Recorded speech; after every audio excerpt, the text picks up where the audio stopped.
abantu betedene mejja abana betedene mejja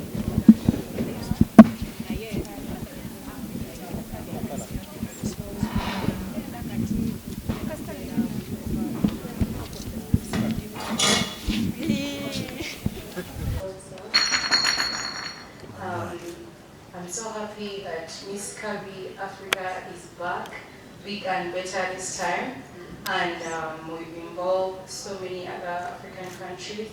So I won't say much, but I'm so glad to have been Miss Kavi Uganda, and it has been a pleasure and an honor to serve and hold my crown with diligence. And thank you everyone for being part of this. Thank you.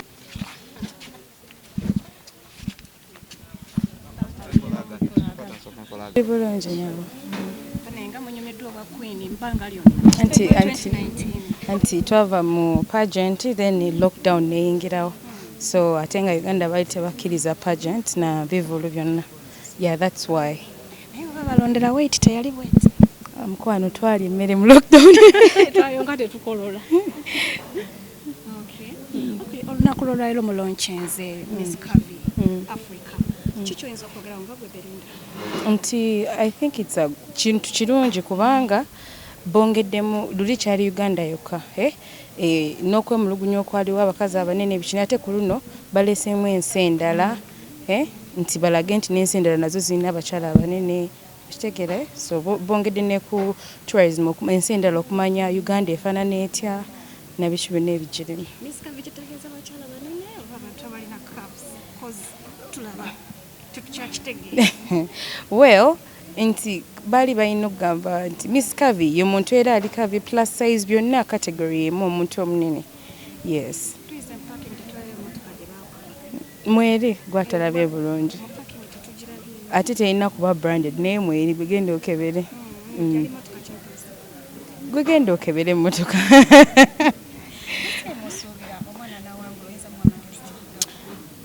Nti ateketeke ebigambo bye bulungi.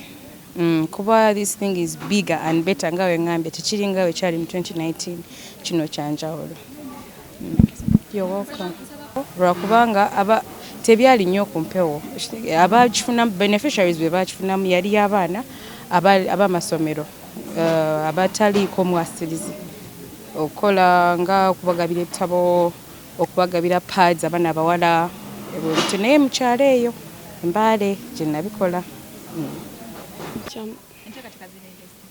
Enteekateeka zisimbulidde mu giya era nga bwe mulabye tubadde n'abakulu ba gavumenti kye waliisa okutuwa omukisa.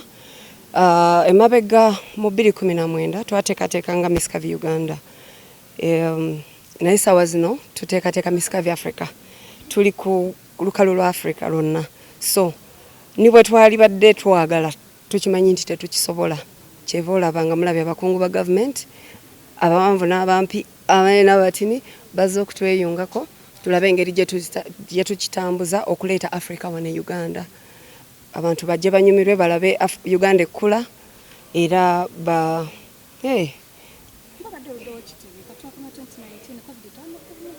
anti ewaffe waliyo COVID emyaka 2 batusiba bwe twamala 2019 of course tetusobola kubeera nampaka mirundi 2 kati 22 ne 21 ewaffe ne batusiba emikolo kati bwe batuta kyeva olaba nga tukomyewo.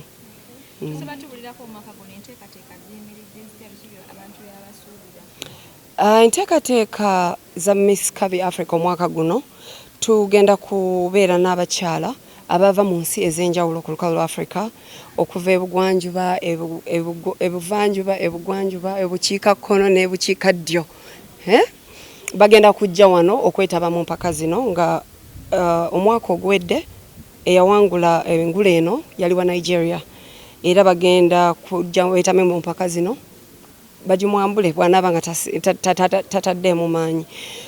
Ensi zino zigenda kukiikirirwa naye nga si bya Miss Kavi byokka nga bemugamba nti abakyala abanene ab'obubi na biki.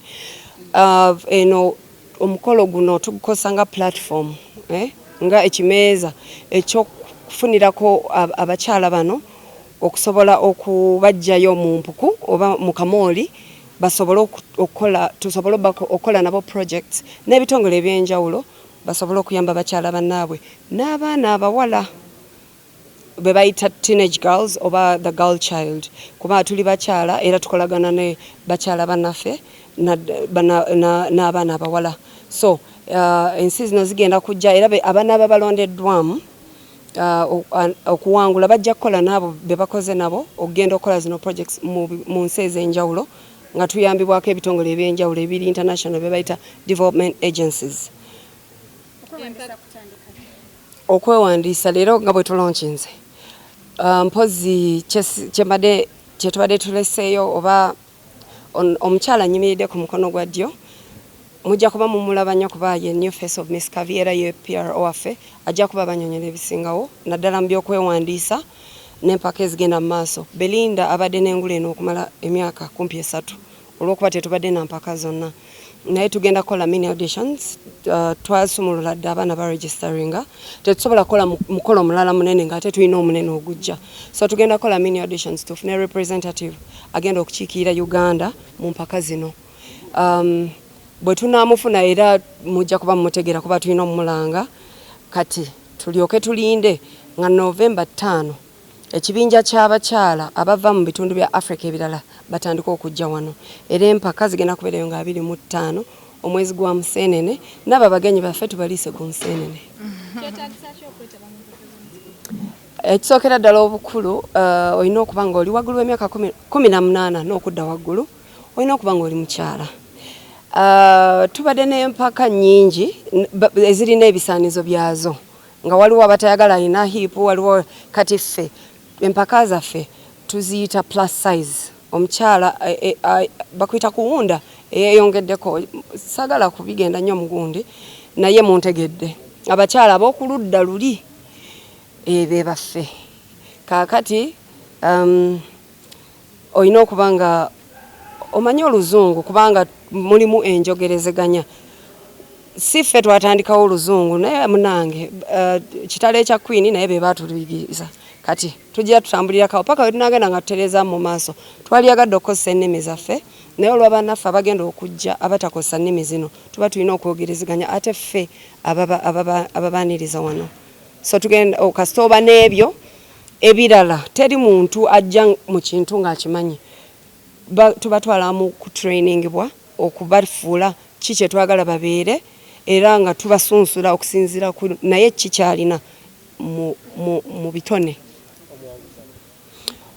Omwanguzi akoze ki? Ekirabo ky'omuwanguzi omwaka guno Miss Kavi Africa yekigaba si Miss Kavi Uganda ffe tuli ba testers era abatesters ba Miss Kavi Africa bwe munaagoberera ku mikutu gyaffe egya social media handles ne ku Miss Kavi Africa social media handles mujja kuba bino mubitegeera kubanga era bigenda kuteekebwako empaka tezirina nnaku nnyingi so information yonna tulina gibawangu obudde bukyali.